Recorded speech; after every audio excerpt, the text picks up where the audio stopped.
Let's try that again, shall we? For those of you who are already tuning in, I'm going to give that another try. Let's see.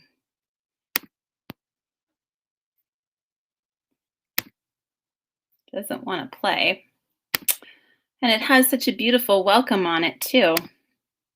All my other videos play, but for some reason this one doesn't. Uh-oh. And we are freezing up again, as we did last night. And stream. Huh.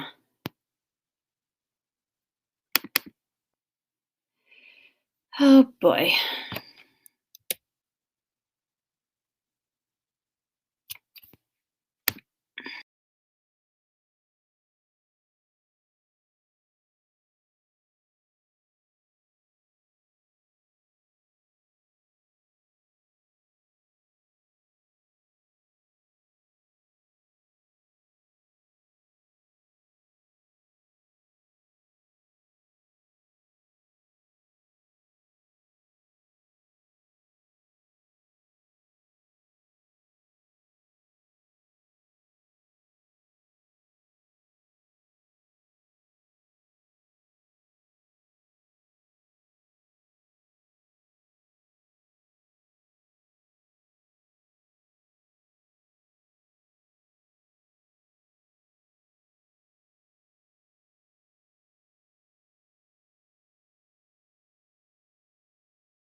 I'm having trouble again with my tech as I did last night.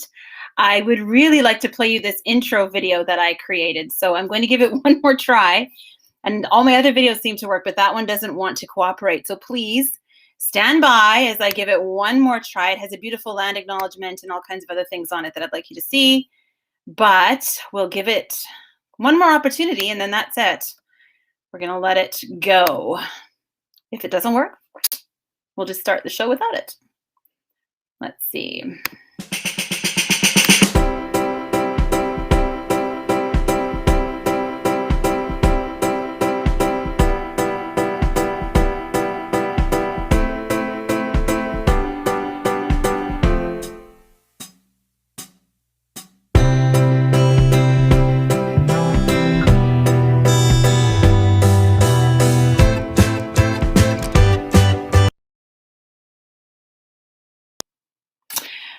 Well, we won't have a fancy intro tonight again. It's just going to be good old-fashioned moi. Hello, I am Leigh-Anne Kehler, and I am a storyteller, as are you. Welcome to the Safe at Home Manitoba Storytelling Show. And we're specifically looking at some stories from my childhood growing up on a farm. Now, this farm was near or almost inside of the village of New Burketown, Manitoba. So that's why I have a little village set up behind me so we can actually feel like we are a part of that village scene. There we go. That's a little bit better. I also want to acknowledge that I'm performing these stories tonight on Treaty 1 territory, and that unfair treaty of 1871 is what allowed me to grow up as a farm kid in Canada. And that while the First Nations peoples were suffering due to that treaty, it did allow my grandparents and great-grandparents to flee from the Russian Revolution. So I perform these stories tonight understanding that they are settler stories, and I perform them with gratitude for the life that was given to me as a result of some very difficult suffering. All right. I was thinking that we could journey through the farm stories by season. And I know that we've just survived a bitterly cold, uh-oh, I'm freezing up again. Uh-oh. Oh no. I'm frozen again. Oh, this happened last night for the first 13 minutes. I'll have to try one more time. Oh boy. Okay. Wow, it's frozen again.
I just love technology. I promise you, I have done all my tries and attempts to make this thing work, and it will. I'm hoping from now on. I'm going to try just to jump in and dive in and tell the stories. I'm really hoping that everybody was able to hear the full land acknowledgement. It's an important part of this. So when I was growing up on Twin Pines Farms, my brothers and I were sort of like best friends, because when you grow up on a farm, you don't really have a lot of kids around to play with. Although, because we were living in the village of New Berchtel, or near the village of New Berchtel, I could bike into the village and we would have wonderful hockey games and outdoor arenas. And we had a little warm up shack there. And we always played games, baseball games together. It was a community, and not many of us had televisions. So it's kind of ironic that I'm going to be telling these stories on the internet. And these are stories about a time when I had no TV, no Nintendo Switch. Yes, I'm saying that for my son. I'm saying that for you, Micah. So this first story, it takes place in the springtime. And I was very small growing up. I was not tall at all. And that's why, although my name is Leigh-Anne, everyone in my family would call me Little Leigh. Well, it's translated to Little Leigh, but actually they would call me Leigh, which means Little Leigh. Now, when I was 4 years old, I thought, if I have a nickname, my big brothers need to have nicknames too. So I looked up at my oldest brother, and he was very tall and very slim. And I thought he kind of looked like a piece of licorice with arms and legs. So I looked up at him and I said, hey, I'm going to call you Licorice Boy. And you know what? He handled it. He knew his little sister wanted to give him a nickname, and he didn't have too much attitude about it. He was looking out for me. All right, I can be Licorice Boy. Then the middle brother, he was strong. He was tough. He was my hero. When I looked up at him, I thought, wow, you have such a brave face. I'm going to call you Brave Face. So the three of us became Licorice Boy, Brave Face, and Little Leigh. And this is one of our many adventures on Twin Pines Farms. Now, I should warn you that these are tall tales, which means that they sit in my memory right beside my imagination. And sometimes imagination will sprinkle a little bit of dust on that memory and just grow that story into something a little bit better than may have actually happened. It's not lying, it's storytelling. Now that we've cleared that up, let's begin. So in springtime, of course, we always had a lot of new animals on the farm. And I'll never forget the day my dad, who was also the school bus driver, he opened the door to the school bus after a long day at school. And as I hopped up those steps, he said, hey, Little Leigh, There's a surprise for you in the barn. As I took my seat at the front of the bus, I said, Dad, I know what it is. Dad, it's a baby cow, it's a calf. Nope, guess again. Dad, I know what it is. The little chicks have hatched. Nope, guess again. Oh, the dog had puppies? Nope. The cats had kittens? Well, probably. The cats are always having kittens. We had about 33 kittens in that barn, along with all the mothers and father cats. Oh, Dad, I know what it is. The horse had a foal. Nope. Well, I was guessing all the way home. And that bus ride was a good hour long. Often I would fall asleep. I would sit in the middle of my brothers on that bus. I was the sister in the brother sandwich. But on that day, I didn't sleep at all. I could hardly wait to see what my surprise was in the barn. As Dad opened the door, I jumped from the top step, woohoo, boink, and landed in the grass. And I ran down to the barn, and I threw open the door, and I saw it immediately.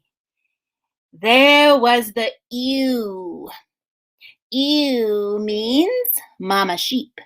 And she had just had 2 little lambs. And they were prancing and dancing in the sheep stall. Ew, you must be so proud, ew. Well, said Father, who was catching up behind me, just a little bit out of breath. Those little lambs are a nice surprise, but the bigger surprise is in the warming box. Now, you should know, on most animal farms, a barn will have a wide, deep box with blankets and a heat lamp over top of it. That box is sitting there especially for animals who are born early or too small. And I always felt like those animals, they had something in common with me because I was the last one born and I was very small and very early. My parents, they could fit me in a shoebox. So whenever there was a little animal, an early one, I always felt like it was mine. Well, I tippy-toed over to the box and I looked into it. And I'll never forget, it was the tiniest lamb I'd ever seen. It was half the size of its brothers, and it was shivering and shaking. I covered it up with one of the blankets. And then it looked up at me with its big round eyes and its smooth head with little curls all over its body. And it's all smooth on the face, but the curls all over the body. And he looked up at me and he said, Mama, who? You want me to be your mama? Oh. Well, I should tell you that actually all lambs, they will say mama, mama for at least a year. And then as they grow up, they mature into their ba, ba, ba, ba. So when this little guy said mama, although I thought he was choosing me, really he was just doing what lambs do. But I believe that this story took place when I was in grade 3. And I felt ready to be a mama, only I didn't know how to feed it. That's when Braveface came along, and he was always having ideas. He said, all we have to do is get the milk from the cow into that lamb. Now, you might be wondering why we wouldn't get milk from the ewe. The thing is, sometimes when a little animal is born early or too small, in this case, the animal was much too small, the mama would not give it any milk. And this ewe, she had pushed this little lamb away with her head and refused to give him milk. How would we get milk from the cow into the lamb? Well, Licorice Boy, he was quiet. He didn't really share his ideas. But he went back to the house. We knew he was up to something. And then when he returned to the barn, he had my old baby bottle. Well, we stuck that bottle right under the cow, and we milked the cow right into the bottle. Moo, moo, moo. Then we put the top of the bottle back on there. And I went over and I picked up that lamb in my arm just like a mama would hold her baby. And I stuck the bottle in. Well, he was so thirsty. Oh, you're very thirsty. Okay, now you got to stop drinking. You're just sucking air. It's going to make you belch. Donk. Oh, he belched so loud, he made all the animals in the barn raise their heads. And I could just imagine that they were saying to each other, what was that? Well, I put him back in the box and I thought that would be it. He was fed for the day. Well, after dinner, he was calling me again. Mama, mama. So I had to go back to the barn, milk the cow into the bottle, feed him up, And I thought after that, certainly he'd be full. His belly was so round and so warm with milk. I went back to the house and I did a little bit of homework and I played some board games because we didn't have a TV. We didn't have the internet. And when I was brushing my teeth, I already had my strawberry shortcake pajamas on and I was brushing my teeth. Suddenly I heard him again. Mama, mama. Oh, you've got to be kidding me. I have to go out to the barn in my pajamas? Well, off I went to the barn and I fed him one last time and I thought, that's gotta be it.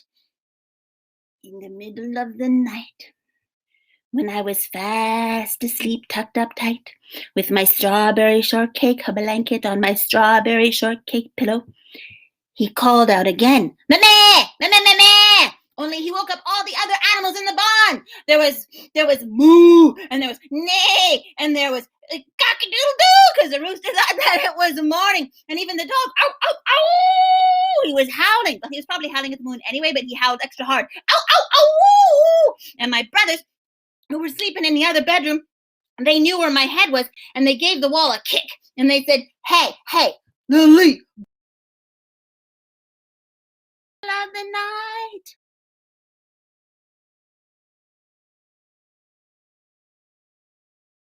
They're feeding my lamb. And I should tell you that actually a lot like a newborn baby. Newborn babies, they do like to be fed in the middle of the night. And I should tell you that very often my father would find me asleep on a hay bale. And I should tell you that for the 3 weeks that I had to feed him from a baby bottle, I was so tired in school. Sometimes I would sleep in my grade 3 class and Miss Camden would say, little Leigh, what's the answer? All I could think about was that lamb. And then one day, I walked into the barn and I saw that he had grown strong enough and big enough to bust out of the box. And I said, wow, you're not Runty anymore. Oh, that's the name I gave him. I called him Runty because he was a runt, so he was Runty. And I thought, maybe it's time to see if I can put you back into the pen with your brothers. Now, he had grown quite heavy, so I carried him over to the pen and I put him down with his brothers. He wasn't so interested in his brothers. He pranced right over to the ewe who was sleeping in the corner. And he stood on her so proudly. And I think what his thoughts were, maybe they were, hey, look at me. I grew up and I didn't need you. Well, then I got an idea. I wonder, sometimes I like to lie down on my cow's back. Of course, her name was Betsy, and she was very gentle, and I would lie on her back reading a book all afternoon on the weekends. And it's I Love to Read month anyway, so we should talk about reading books, and stories are another way to think about reading because reading and stories, they go together. Anyway, that's a whole other thing. So I would lie on her back, and I thought, wow, I wonder if I can put Runty the lamb on Betsy the cow. Well, I hauled him up out of the pen, and I walked over to Betsy, and there she was sitting, or I should say standing in the pasture, just chewing on her cud, which, if you want to know, is grass that made it to her second stomach, and then it comes up again for extra chewing before it goes into the other stomach. It's a whole long thing, and it's kind of gross, but it's what they have to do for their digestion. So I took the lamb, and I put Runty on the cow, and he just cuddled up on there like it was his favorite place in the world. Then I thought, I've got to take a picture. So I went back to the house and I said, Brave Face, where's the camera? He said, you're not supposed to have the camera. I said, well, don't tell Mom and Dad because it's important. And sometimes brothers, they won't let you do things, but sometimes brothers, they help you do things. So we went out and he took the picture. And he said, this is going to be a really good picture. But you know what? This was so long ago. We couldn't see the picture right away. We had to send the film for developing. And we only saw the picture about 1 week later. And when I saw it, I thought, this is the best Twin Pines farm picture ever. And I sent it to the newspaper, the Red River Valley Echo. When I was little, I always thought it was called the echo because it was the way you passed the news. Hello, would you like to hear the news, news, news, news, like that, And they decided that they would put my picture of my runty lamb sitting on my Betsy cow on the front page. And it said, this is not a cowboy. This is a cow lamb at Twin Pines Farm. Well, soon everybody was coming to see the cow lamb. They were lined up down the driveway in their trucks and their cars, and wow, I was stuck in the middle of my own Charlotte's Web. And if you don't know what that is, you got to do some reading. It's a book called Charlotte's Web, and it's I Love to Read Month, and you got to read it. I was stuck in the middle of my own Charlotte's Web, only it wasn't Charlotte's Web, it was Little Lee's lamb. And the people wanted to take pictures too. And then I got an idea. 50 cents, please. Well, they paid up. And for a few weeks, Runty the lamb was the star of the show. And sometimes I even imagined that he was showing off a little, meh, meh, from the back of Betsy the cow. Now, soon he became old news. But now I had a lot of money, and I put some away in the savings account, and I used some to buy Kit Kat bars because there's nothing in the world like Kit Kat bars. And I bought a red bow for him, and it fit so perfectly on his neck. It made him just beautiful, although he was already pretty beautiful.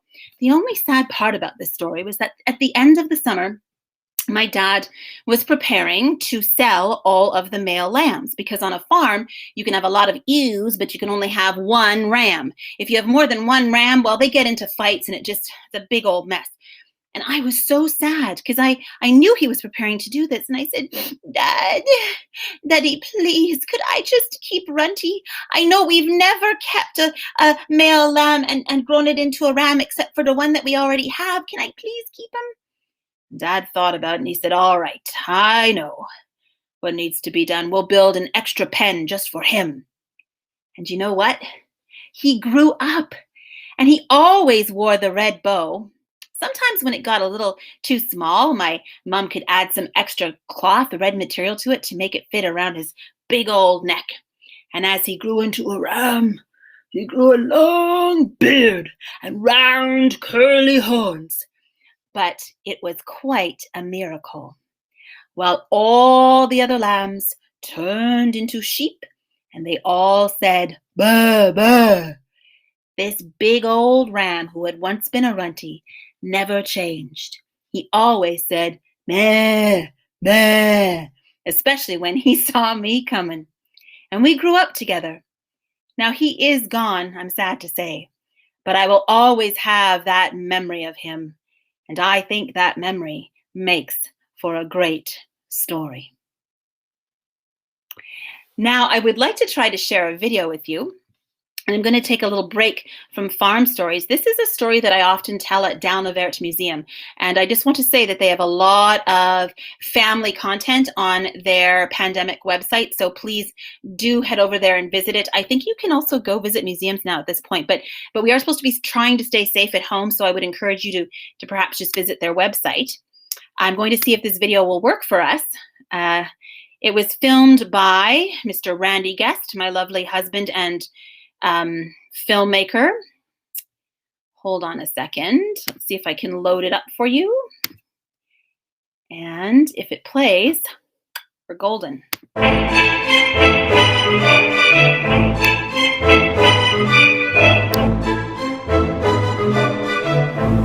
So this next story was originally written by Oscar Wilde. I have my own adaptation, and because it's a Victorian story, I've often performed it at the Down the Vert Museum in Winnipeg, which is actually Hugh John Macdonald's house, and I highly recommend that you visit it one day. The story begins. As the children would run home from school, they would always stop in the giant's garden. It was the perfect place to play. The grass was tall and brightly green, and there were a few flowers poking through the grass that were shaped like stars. And often they'd lie in that grass and pretend they were lying in the night sky. There were 12 peach trees. In summertime, they bloomed with the most fragrant blossoms, and in fall they produced the sweetest fruit. And sometimes the children would stop playing their games and just listen to the sound of the birds. And they would sing with those birds and cry out, "We are so happy here," before heading home for dinner. Now, This they had done for many years, and they believed that the giant must have passed away. But what they didn't know is that he had just gone on a little trip for 7 years to visit his friend the Cornish ogre. But after 7 years, an ogre has said everything that he has to say. So the giant returned, and when he saw the children playing in his garden, he called out to them, "What are you doing here? This is my garden and my garden alone. Go away!" When the children heard him, of course they ran with fear in their hearts. "Ah! Ah! He's going to eat us!" Now the giant put up a wall made of stone.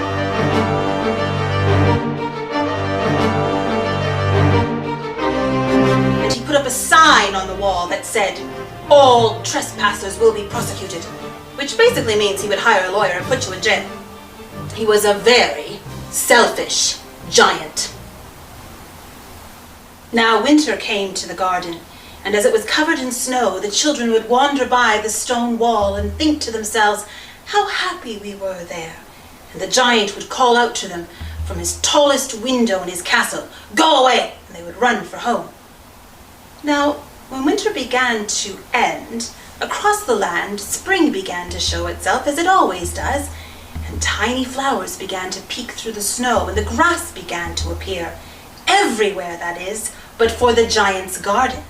There, the frosty wind, the north wind, continued to blow, and his castle was rattled with hail, and the windows were frosted over with ice. "I wonder what's taking so long for the fine weather to arrive," thought the giant. But not only did it stay winter in the springtime, it was winter all through that summer and all through that autumn, and the trees remained bare. For why bother to blossom if there are no children to play on your branches? And the grass never appeared, and the flowers didn't grow. And the giant stayed in his castle, huddled by the fire, wondering what in the world was happening.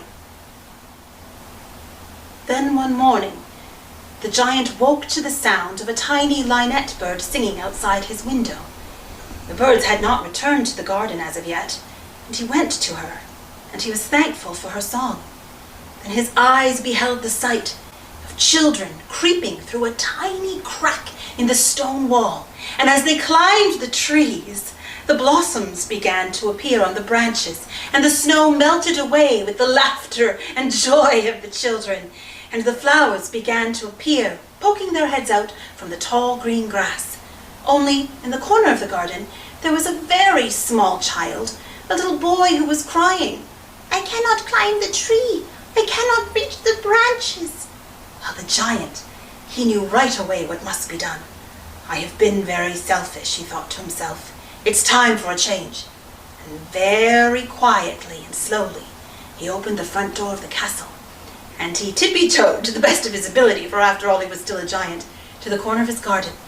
And when the boy saw him, at first he was frightened. "Please, don't step on me! Please, don't eat me!" But the giant bent down, and he offered his hand to the little boy. And the boy trusted the kind look in the giant's eyes.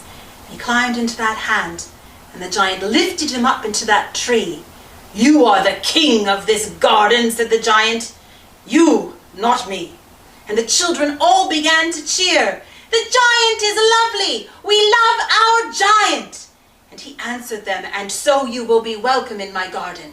Then he took his mighty hands and his mighty muscular arms, and he pushed down the stone wall.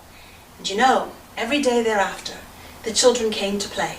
But always at the end of their play, they went to the castle to bid farewell to their giant. And they say that he was, after all, not a selfish giant, but the happiest giant that had ever been known.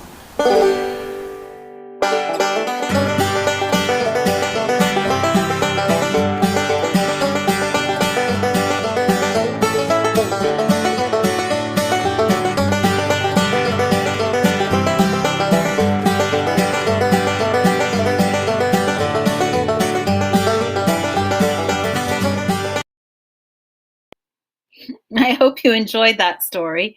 That's one of my favorites to tell. So back to the farm, and we're going through the seasons. And so far, we've talked about spring on the farm, and I just want to jump over summer and head straight to the fall. And I should tell you that we lived in a very old farmhouse. And sometimes the wind would blow through the cracks in the walls. And sometimes in wintertime, the snow would sift through the cracks in the windows, and we'd have little piles of snow up in our bedrooms and frost on the walls. But I'll never forget the day that my father told us that the house was haunted. Now, I suggest that you cuddle up next to the people in your pod. After all, you're at home all cozy together, and I will tell you this story. My father was sitting in the living room in his rocking chair, as he often did. He said, "Kids, I should tell you that this house used to belong to Mr. Buer." "Oh?" I said. "Mr. Buer? Who's that?" "Well," said Dad, "he's the old Mr. Buer, and this house sat on the property of the young Mr. Buer. And so we took old Mr. Buer's house." "Why'd you take his house? That's so mean." "Well," said Dad, "because he was gone." "Oh, where did he go? To Winnipeg? It's a big happening city there, you know." "No, he was really gone," said Dad. "What do you mean really gone? Like New York City taking a big bite out of apple gone? What do you mean really gone?" "He was really gone," said Dad. And then Licorice Boy and Brave Face chimed in, "Hey, little Lee, he was dead." "Dead? Well, why didn't you say so?" "Wait a minute, we're living in the house of a dead guy?" "Don't worry," said Dad. "I just want to set your mind at ease. Old Mr. Buer was a very kind man. He used to hand out coffee to the farmers as they made their way out to the fields. He would wave at them with his straw hat. So even if he's still sticking around, we don't have to worry about it." "What do you mean he's still sticking around? I do understand. Dad, are you saying we've got a ghost?" "I don't know for certain," said my father, "but I can tell you that recently, I think, although it might just be my eyes playing tricks on me, I think I've seen a straw hat hanging on an old rusty nail in the barn." "Oh, I know that nail. Sometimes there's a really big orange spider with a big wide butt hanging from it." "Oh, but I've never seen a straw hat hanging from it." "Well," said Dad, "maybe you don't have to bother yourself with it. Maybe it's just my eyes playing tricks on me." Well, that night, when I got tucked into bed, I was really nervous. And I should tell you that that house was so old. It wasn't like the new house from the story before. This was our first house.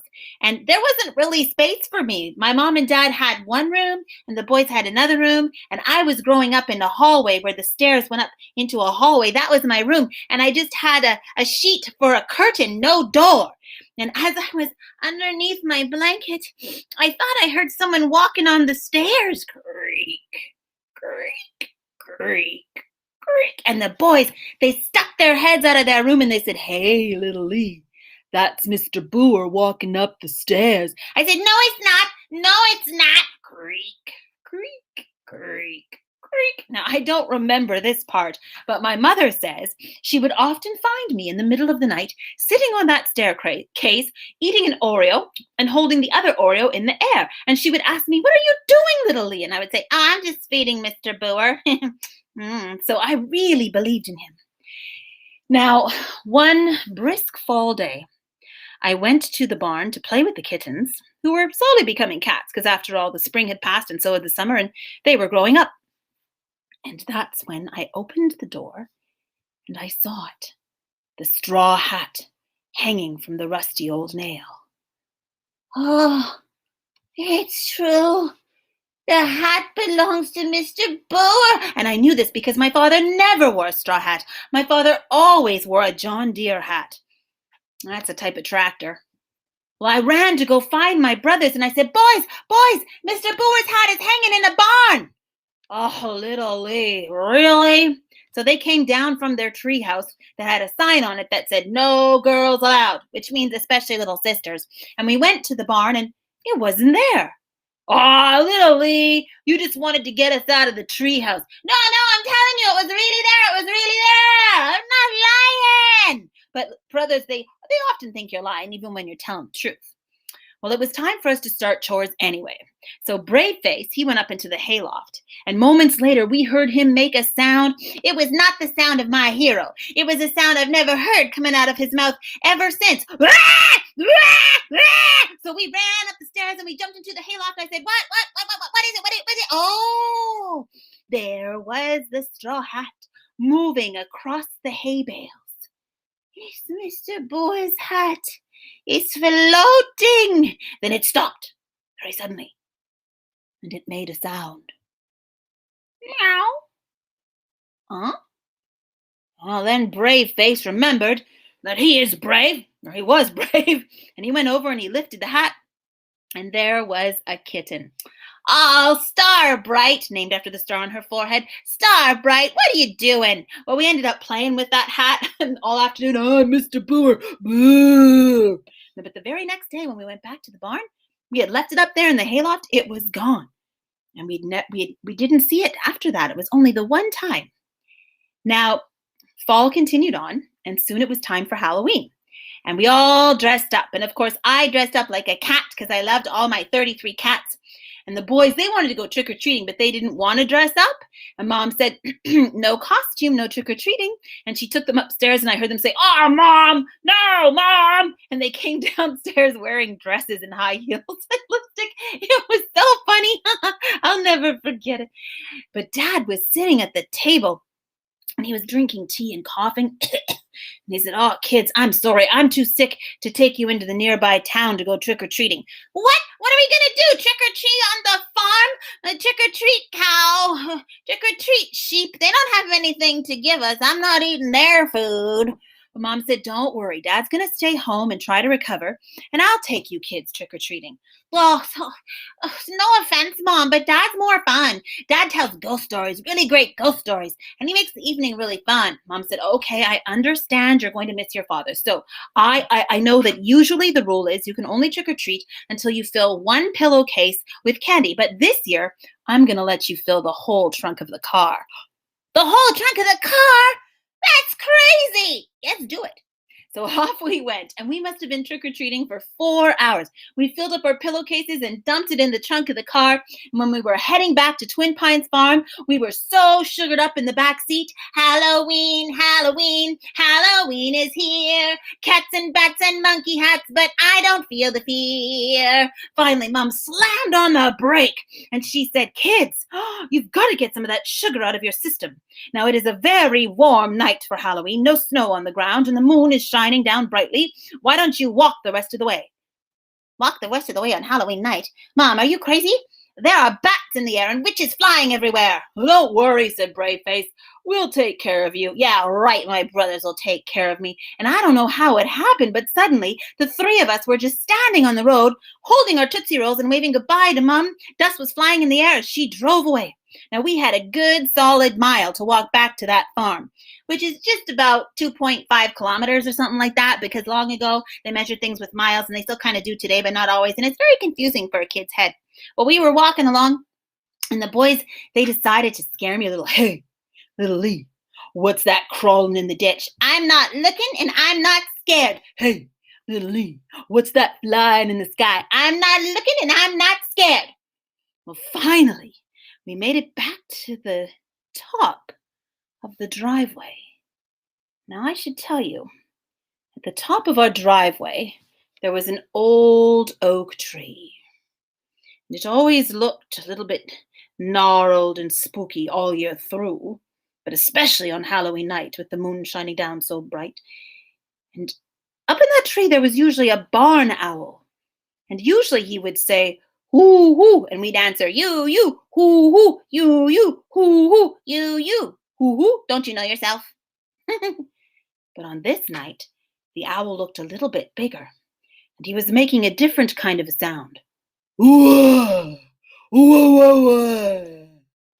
Now there were some clouds covering the moon, but when the clouds parted and the moon shone down, we could all see it.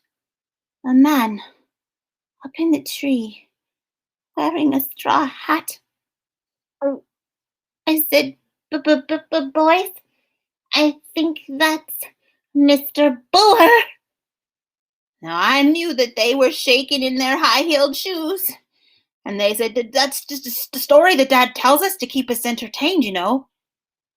But then the thing, or the man in the tree, answered, I am Mr. Boer. And he flew over our heads and landed on the other side of the road. Well, the boys, they took off running, and they left me alone. I've never seen them run so fast, running away from Mr. Boer, abandoning me on the road. And as I was standing there, I was really wishing I hadn't had so much Kool-Aid to drink at dinner. I was feeling it in my socks, you know what I'm saying? Well, I just stood there, frozen with fear. I could not run. My legs had forgotten what to do. There's no such thing as ghosts. There's no such thing as ghosts. Boo! He popped up out of the ditch, and I started to run. My legs remembered, and off I went. I ran to the house, and Mr. Boer, he ran behind me.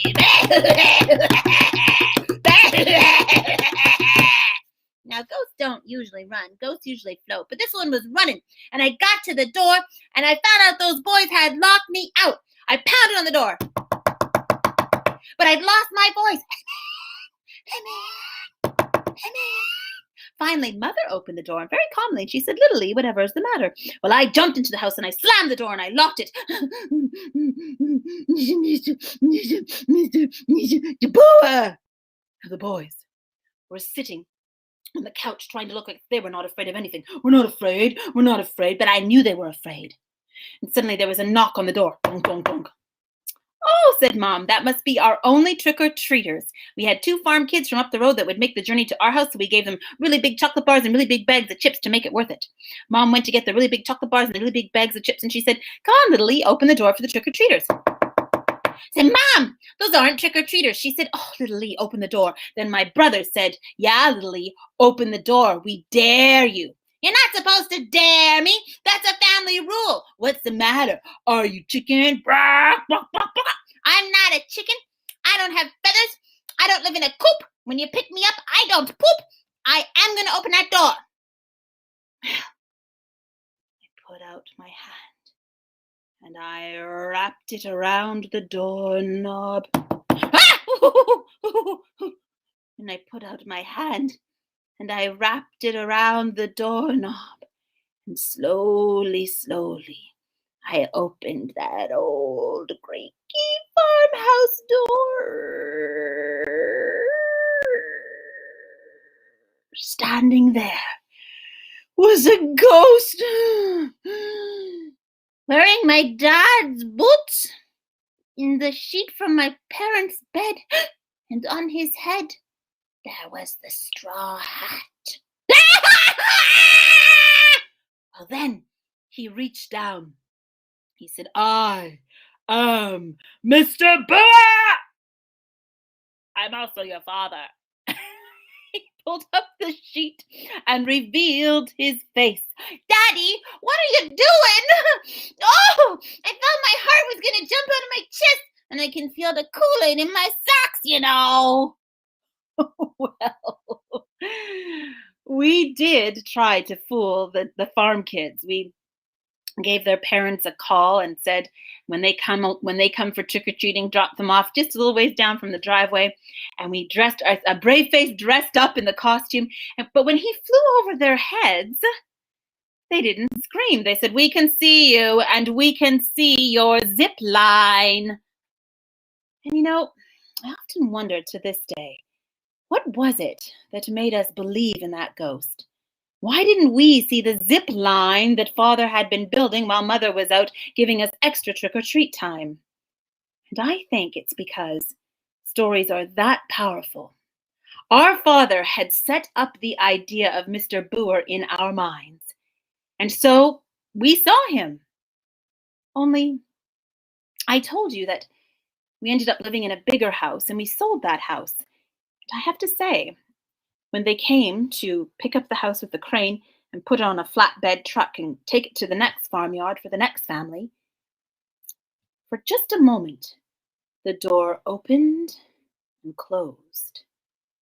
And my mother looked down at me and she said, "Now, little Leigh, was that Mr. Boer coming or going?" And for years after, as we filled in the basement where that house had stood, we tried to plant grass in that spot. It would never grow. So the outline of that house stayed. And I still think it was Mr. Boer trying to tell us, don't forget to include me in your stories. Well, that was fall. Now we're going to head to winter. And as we head to winter, I'm going to put up another one of those story videos filmed by Mr. Randy Guest. This one I wrote for you. I just thought it'd be nice to have a little break from me and take a look at another video. Let's see if I can find it. It's just a short one. Here we go.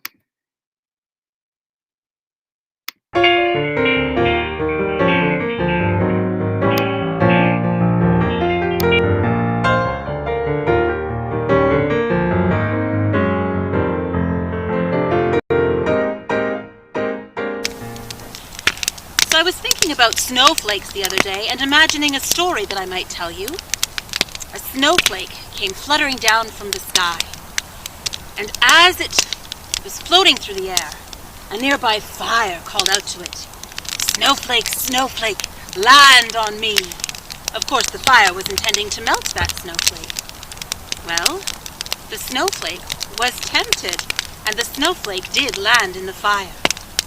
"Ha ha," said the fire, "now I've got you." But what the fire didn't understand is that wherever that snowflake would land, something brand new would happen. And the snowflake, as it melted away in the flames, giggled at the fire. "The joke's on you.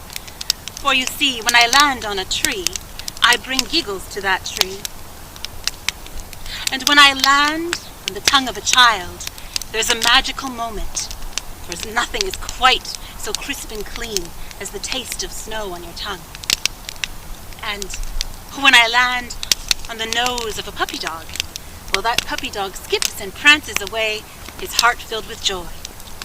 And now that I've landed on you, I think I shall turn into a beautiful spark." And that snowflake was transformed. And as she had come down from the sky, now she flew back up toward it, a spark in the crisp, fresh winter air.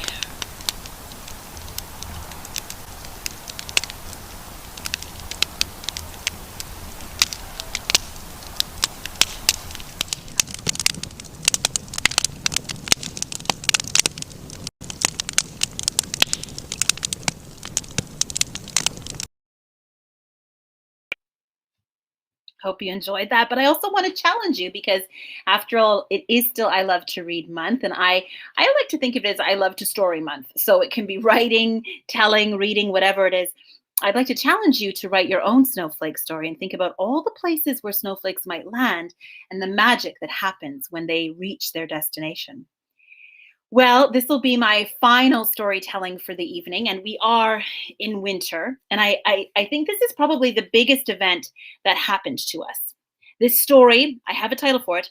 I like to call it The Big Snow Storm. Dun, dun, dun. Now, due to global warming, we don't really know what big snowstorms are like anymore. But long ago, when I was a little girl on Twin Pines Farm, that snow could really pile. But it never piled so high as it did when we had the 4-day storm. Well, the power went out in the farm, And that was terrifying when you're all alone, kind of in the middle of nowhere, and the village of New Berktail was quite far away from us. Well, at least not close enough for our own comfort. And Dad said, well, kids, we'll have to go down into the basement and huddle by the wood stove. And that's what we did. We huddled there. We played board games there. We told stories there. We slept there. We cooked our food on the fire, and we listened to the radio man. It's a good thing we had batteries in that radio. And he said, storm's still blowing, storm's still blowing. And this he said for 1 day, 2 days, 3 days. And on the 4th day, he said, storm's over. Time to dig out. Well, I remember running up those stairs and wow, I couldn't see out the windows. The snow had piled past the windows. Whoa, we're stuck! And in my panic, I ran for the kitchen door. But my family, they called out, no! But it was too late.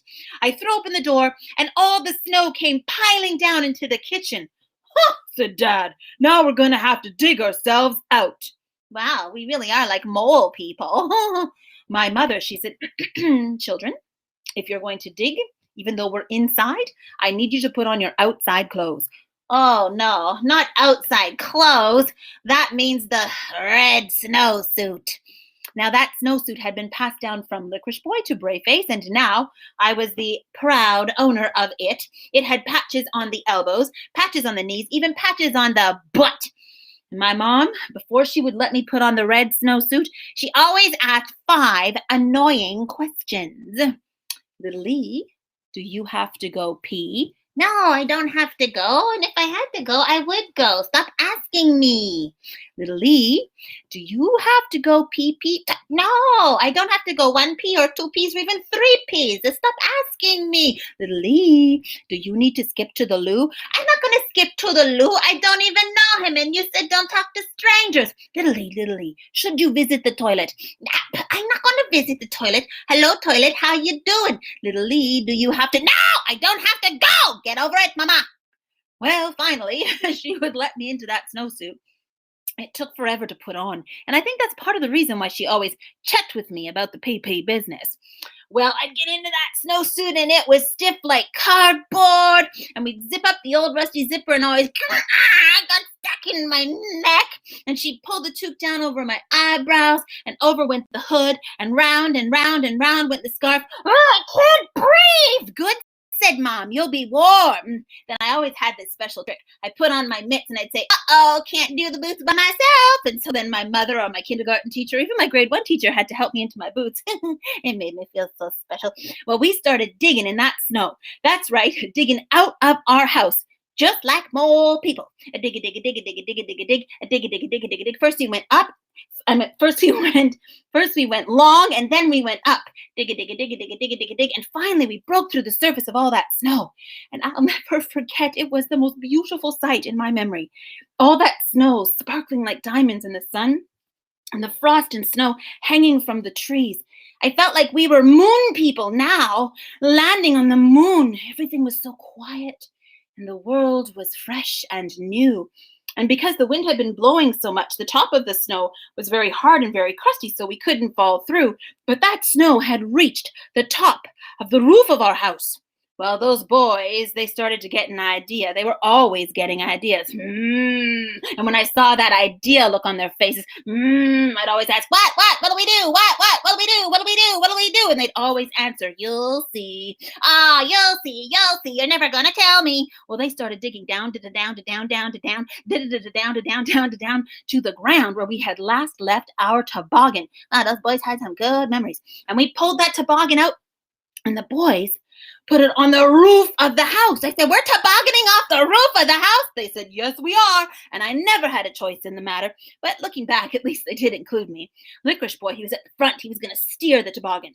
I was in the middle, always a sister in a brother sandwich. And Braveface, he was at the back to give it a mighty push. 1, 2, 3, and he leapt in the air, and he landed on that toboggan with a bam, and we took off, speeding down from the roof, across that farmyard, by cow, see you later chicken, out into the field. We even passed a guy on a snowmobile. to get me one of those. And finally, when the toboggan stopped, the boys knew that they were in trouble, for you see, the entire ride from the top of the house out into the field, if you had been there that day, you would have heard me calling out in the cold, frosty air, I have to go pee!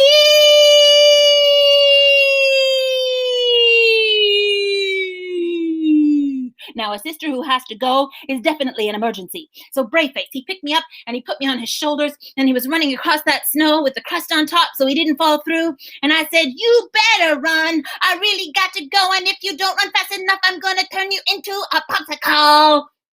When he heard that, he wisely took me off his shoulders and put me on the toboggan. Now the boys, they were running back to the house, pulling that toboggan. Not so bumpy, not so bumpy. I really gotta go, you know. It's always hard to hold it in when you're having a bumpy ride. But when we got back to the farmyard, they called down from the tunnel, hey, Mom, we're sending in little Leigh, and she's really got to go. And I remember just flying down that tunnel, whee, and landing on the kitchen floor.